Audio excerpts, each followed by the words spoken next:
हिंदी के एक नए एपिसोड में आपका स्वागत है। और इस वीडियो में हम पहले बात करने वाले हैं एडिशनल चिनूक हेलीकॉप्टर्स के बारे में। हम सब काफ़ी लंबे समय से सुनते आए हैं कि अमेरिका और भारत के बीच में चिनूक हेलीकॉप्टर की एक एडिशनल संभावित डील जो है वो हो सकती है, जहां पर तकरीबन 7 से 10 की संख्या में जो चिनूक हेलीकॉप्टर हैं ये भारतीय वायुसेना के द्वारा खरीदे जा सकते हैं। फिलहाल कुछ समय तक ये मामला जो है ये ठंडे बस्ते में रहा था, लेकिन एक बार फिर से बोइंग ने इन हेलीकॉप्टर्स को काफ़ी स्ट्रांगली पुश किया है भारत को, और इस बार माना जा रहा है कि डील को फाइनलाइज करने में कोई खास दिक्कत भी देखने को नहीं मिलेगी।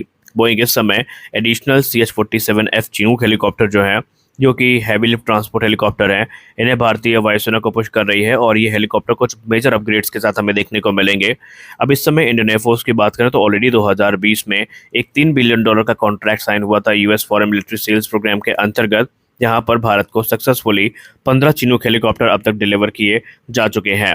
और ये हेलीकॉप्टर निस्संदेह भारतीय वायुसेना के लिए काफ़ी महत्वपूर्ण है, क्योंकि कई क्रिटिकल इवेंट्स ऐसे आए जहां पर ये जो हेलीकॉप्टर्स है इन्होंने अपनी भूमिका को सुनिश्चित किया था। और इस समय अमेरिकन एरोस्पेस जायंट एडिशनल जो ब्लॉक 2 कॉन्फ़िगरेशन के चिनूक हेलीकॉप्टर हैं, जिन्हें लेटेस्ट चिनूक भी हम कह सकते हैं, ये भारत को ऑफर कर रहे हैं। और भारतीय वायुसेना के लिए जो ब्लॉक 2 अपग्रेड्स हैं ये ऑफर किए गए हैं।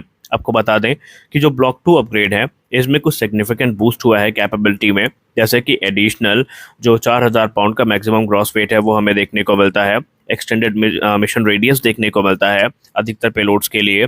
और यहाँ पर ये जो कैपेबिलिटी है ये निस्संदेह काफ़ी इंपॉर्टेंट हो जाती है, क्योंकि इसका सीधा प्रभाव ट्रूप ट्रांसपोर्टेशन, इक्विपमेंट को ट्रांसपोर्ट करने में, सप्लाईज को ट्रांसपोर्ट करने में लंबे डिस्टेंस तक ये चीज़ें महत्वपूर्ण भूमिका निभाती हैं।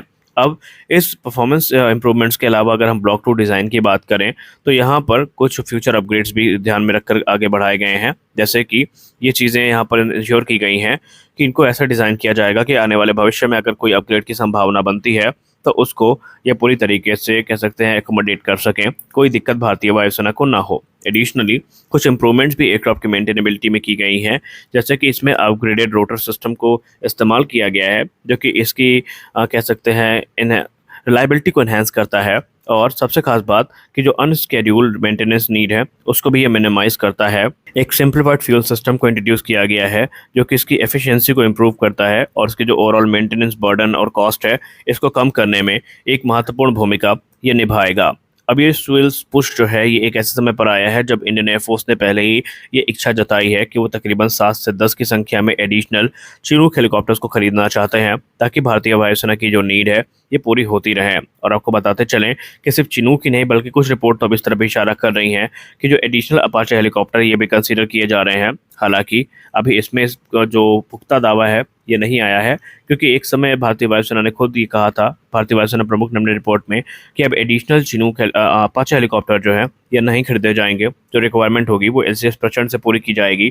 तो देखना काफ़ी ज़्यादा इंटरेस्टिंग हो जाता है कि इन रियलिटी चीज़ें कहाँ तक जाएंगी। आपको बताते चलें कि भारतीय वायुसेना का जो प्लान रहा है अब ये इंडिजिनस तौर पर जाने का रहा है। भले ही चिनूक हेलीकॉप्टर्स की खरीद की जाने की बात की जा रही हो, लेकिन भारतीय वायुसेना के अलग अलग अधिकारियों ने मीडिया वक्तव्यों के दौरान कहा था कि एक बार जैसे ही IMRH हमारा बन के तैयार हो जाता है तो हमें मीडियम लिफ्ट क्लास के जो हेलीकॉप्टर्स हैं इनकी कोई ज़रूरत नहीं पड़ेगी, क्योंकि हमारा IMRH हमारे हर प्रकार की रिक्वायरमेंट को पूरा करने में सक्षम होगा।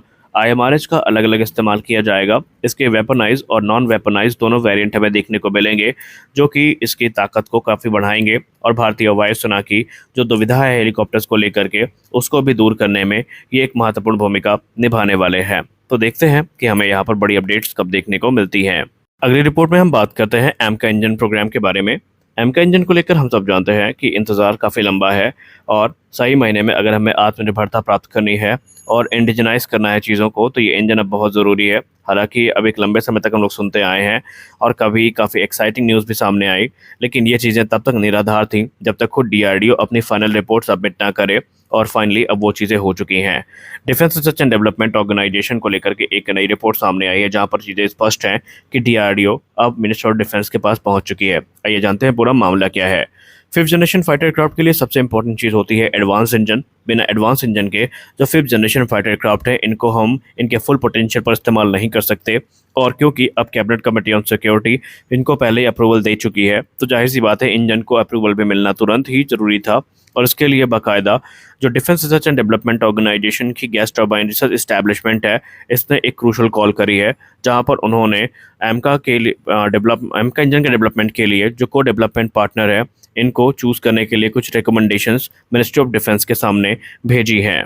अगर हम सोर्सेस की बात माने तो इस समय जो डिस्कशन है पोटेंशियल पार्टनर के साथ, ये पूरा हो चुका है डीआरडीओ का, और 3 कंपनियां यहाँ पर लीड कर रही हैं प्रोग्राम को, जिसमें से पहली है फ्रेंच एयरक्राफ्ट मैन्युफैक्चरर सैफ्रॉन, दूसरी है अमेरिकी aircraft aviation giant general electric, और तीसरी है ब्रिटिश रोल्स रॉयस। जो निगोशिएशन है इसमें इंटेलेक्चुअल प्रॉपर्टी राइट और एक्सपोर्ट राइट को फोकस किया गया था, और जो इन्वेस्टमेंट टर्म है इनको भी डिस्कस किया गया था। और इन्हीं के आधार पर जो रिकमेंडेशन है, ये defence research and development organisation ने भारत के रक्षा मंत्रालय को भेजी है, और इन्हीं इवैल्यूएशन के आधार पर जो निर्णय है ये मिनिस्ट्री ऑफ डिफेंस के द्वारा लिया जाएगा। अब मिनिस्टर ऑफ डिफेंस का जो फाइनल डिसीजन है, ये सिर्फ डीआरडीओ के रिकमेंडेशन पर डिपेंड नहीं करेगा, बल्कि करंट जो जियोपॉलिटिकल कंसिडरेशन है इनको भी ध्यान में रखा जाएगा। और जीटीआरई का जो टेक्निकल इवैल्यूएशन है, इसको जियोपॉलिटिकल कंसिडरेशन के अगेंस्ट वे किया जाएगा, और उसके आधार पर जो निर्णय है वो आएगा। अब जो आइडियल पार्टनर है उसके लिए पहले स्पष्ट कर दिया गया है कि उन्हें एक क्लीन शीट डिज़ाइन ऑफर करनी पड़ेगी, जो कि ओल्डर जनरेशन टेक्नोलॉजी के लिमिटेशन से बाहर हो, और वो एक फिफ्थ जनरेशन और सिक्स जनरेशन पावर एयरक्राफ्ट को पावर करने के लिए सफिशिएंट ट्रस्ट भी दे पाएँ।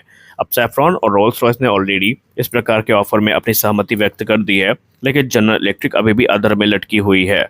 अब जनरल इलेक्ट्रिक की बात करें तो जनरल इलेक्ट्रिक अपने F414 EPE यानी इनहैंस परफॉर्मेंस इंजन पर टिकी हुई है, और वो इंटेलेक्चुअल प्रॉपर्टी राइट और एक्सपोर्ट राइट को लेकर अभी चुप्पी साधे बैठे हैं। जबकि अगर हम सैफरान की बात करें तो सैफरान ने एक नई क्लीन शीट डिज़ाइन ऑफर करी है, जो कि फ्रॉम स्क्रैप भारत में बनाई जाएगी, और उनका दावा है कि 1 दशक के अंतर्गत वो इंजन को प्रोडक्शन रेडी कर देंगे, और ऐसा होने पर या ऐसा होने की स्थिति पर जो इंजन है ये एमका में इस्तेमाल भी किया जाएगा।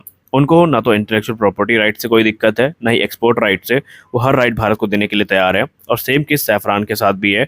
रोल्स रॉयस के जैसे सैफरान भी जो है इस समय आईपीआर और एक्सपोर्ट राइट को लेकर के निश्चिंत है, और भारत के साथ इंजन निर्माण को लेकर तैयार है। पहले माना जा रहा था कि वो M88 इंजन पर आधारित इंजन को विकसित करेंगे, लेकिन ऐसा नहीं है। अब एक नई कोर के साथ एक नया इंजन भारत में विकसित किया जाएगा, जो कि इंडिया की हॉट और ह्यूमिड कंडीशन को ध्यान में रखकर बनाए जाएंगे। और ऐसी स्थिति में यहाँ पर स्पष्ट है कि जो इंजन है वो काफ़ी बेहतरीन होगा। कुछ रिपोर्ट तो ये भी कहती है कि एमका मार्क 1 के जो इनिशियल प्रोटोटाइप है, जो F414 से पावर्ड होंगे, इनमें ही आगे चल के जो एमका इंजन है इसको टेस्ट किया जाएगा। यानी एमका इंजन प्रोग्राम के लिए एमका खुद as a flying test bed इस्तेमाल किया जा सकता है। तो रिपोर्ट्स काफ़ी इंटरेस्टिंग आ रही सामने। अब जो मिनिस्ट्री ऑफ डिफेंस है वो इस वर्ष के अंत से पहले या इस फाइनेंशियल ईयर के ख़त्म होने से पहले जो डिसीजन है वो ले लेगा। इसमें 5 से 6 बिलियन डॉलर की इन्वेस्टमेंट होगी, और तकरीबन 1 दशक का समय लगने वाला है। और इंजन के लिए जो फ्लाइंग टेस्ट बेड है वो हमारा एमका ही होगा। तो आज के इस वीडियो में बस इतना ही। उम्मीद करते हैं ये वीडियो अच्छी रही होगी। वीडियो अच्छी लगी तो वीडियो को लाइक करिए, नए चैनल को सब्सक्राइब करिए। मिलते हैं अगले वीडियो में, तब तक के लिए जय हिंद।